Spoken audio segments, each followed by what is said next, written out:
Hello' HSLC and HS students, তোমালোকৰ exam আহি পালেহি হয়, বেছি দিন নাই আৰু।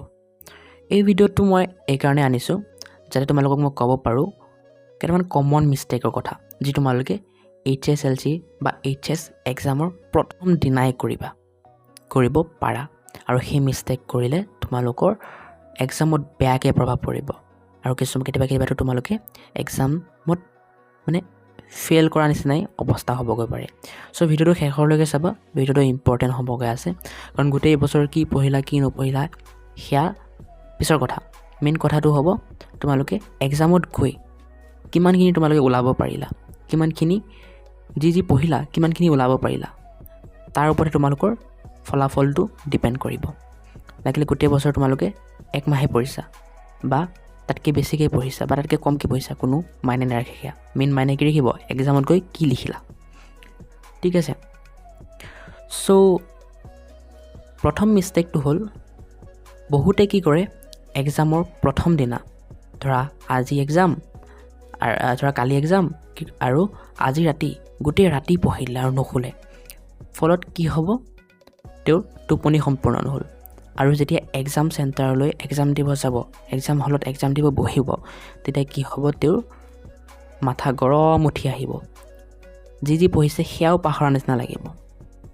চ' তোমালোকে কি কৰিবা, তোমালোকে এক্সামৰ আগদিনা ভালকৈ টোপনি মাৰি ল'বা, মানে যেনেকৈ তোমালোকে মানে নৰ্মেল টোপনি মাৰ তেনেকৈ, একেবাৰে আকৌ কুম্ভকৰ্ণৰ নিচিনা মানে জোখতকৈ বেছি টোপনি নামাৰিবা, মানে এটা নৰ্মেল যিমান মাৰিব লাগে 6-7 ঘণ্টা এনেকৈ ধুনীয়াকৈ মাৰি ল'বা, একেবাৰে নোখোৱাকৈ নাথাকিবা।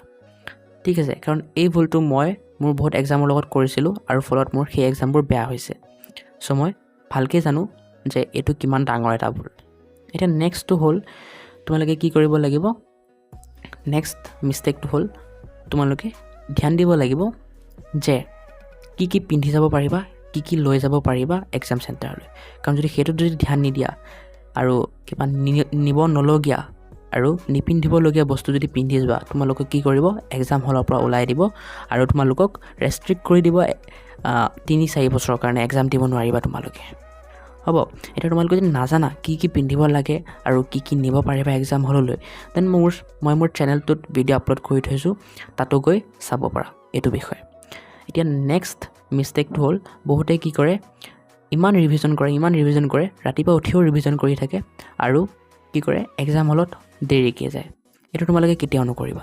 তোমালোকে কি কৰিবা, এক্সাম চেণ্টাৰত 10-20 মিনিট আগতে গৈ পাই যাবা, যাতে তোমালোকৰ কি হয়, এটা এনজাইটি ফিল নহয়। যদি তোমালোকে 10-20 মিনিট লেটকৈ পালা বা একেবাৰে পূৰা টাইমতে পাইছা, তেতিয়া তোমালোকৰ কি হ'ব, গৈ লগে লগে পঢ়িব লাগিব এক্সাম হলত, আৰু তোমালোকৰ এটা এনজাইটি ফিল হ'ব, তোমালোকৰ ভাগৰ ফিল হ'ব। যদি অলপমান আগতে গৈ পোৱা, তোমালোকে কি কৰিবা, এটা ৰেষ্ট লৈ ল'ব পাৰিবা হয়, সৰু সুৰা, আৰু ফলত তোমালোকৰ কি হ'ব, এক্সামটো ভাল যাব। নেক্সট কমন মিষ্টেকটো হ'ল বহুতে কি কৰে, এক্সাম ৰুমত সোমাই পেলাই সিহঁতে লেভেল ফিল নকৰে, লাষ্টলৈ ফিল কৰিম বুলি থৈ দিয়ে, আৰু বহুতে কি কৰে, লগে লগে লিখাত ষ্টাৰ্ট কৰি দিয়ে। তোমালোকে সেইটো নকৰিবা, কাৰণ লাষ্টলৈ গৈ পেলাই তোমালোকে সময় পোৱা নে নাই সেয়া ঠিক নাই, আৰু কেতিয়াবা পাহৰি যাব পৰা। ঠিক আছে। এতিয়া মেক্সিমাম মানুহে লেভেলটো ফিল কৰি পেলাই, যোনটো মেইন বুকৰ লেভেল, মেক্সিমাম মানুহে মিষ্টেক কিহত কৰে, যদি এক্সট্ৰা পেজ লয় সেই লেভেলটো ফিল নকৰে। চ' তোমালোকে তেনে নকৰিবা, সেই লেভেলটো ফিল কৰি দিবা, কাৰণ সেই লেভেলটো পিছলৈকে পাহৰি যাবা যে এইটো লেভেল মই ফিল কৰিব লাগিছিল, একেবাৰে পাহৰি যাবা, আৰু ফলত ফিল নকৰাকৈ যদি যায়গৈ তেতিয়া তোমালোকৰ বিপদ হ'ব। ঠিক আছে। এতিয়া নেক্সট কমন মিষ্টেকটো হ'ল তোমালোকে MCQ যি OMRখন ফিল কৰিবা, সেইটো লাষ্টলৈ থৈ নিদিবা, কাৰণ যদি লাষ্টত কেনেবাকৈ সময় নহয়, তোমালোকে দেখাই নাপালা যে মাত্ৰ 1 মিনিট বা 2 মিনিট আছে, তেতিয়া তোমালোকে মনত পৰিলে MCQ OMRটো ফিল কৰিব লাগিব নহয়, তেতিয়া তোমালোকে স্পীডত ফিল কৰোঁতে যদি ভুল কৰি দিয়া আৰু 15তকৈ যদি কম মাৰ্কছ পাই যোৱা MCQত, তেতিয়াতো তোমালোকে ফেইল কৰিবা হয়। গতিকে MCQ OMRখন লাষ্টলৈ ফিল কৰিম বুলি নথবা। চ' এইবোৰে আছিল কমন মিষ্টেক তোমালোকে যি কৰিব পাৰা তোমালোকৰ এক্সামৰ দিনা। চ' আশা কৰোঁ তোমালোকে বুজি পালা। যদি ভিডিঅ'টো ইনফৰ্মেটিভ লাগিল, ভিডিঅ'টো এটা লাইক কৰি চেনেলটো ছাবস্ক্ৰাইব কৰি দিবা।